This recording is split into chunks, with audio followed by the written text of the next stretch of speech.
እንኳን አደረሳችሁ ለ36ኛው የኢትዮጵያ ጤና አጠባበቅ ማህበር ዋና ጉባኤ።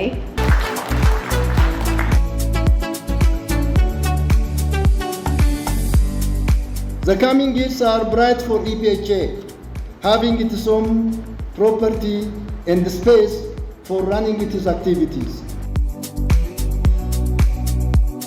In the words of our Director General from WHO, Dr. Tedros, there cannot be health without peace, and there cannot be peace without health.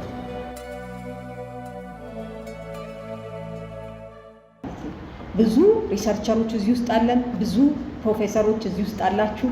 ብዙ በአገራችን ብቻ ሳይሆን ለአህጉራችን ለዓለም የሚሆኑ ጥናቶችን ያወጣችሁ ዛሬም ጥናት እያደረጋችሁ ያላችሁ ሰዎች በመካከላችን አላችሁ። ኢትዮጵያ እድለኛ ናት።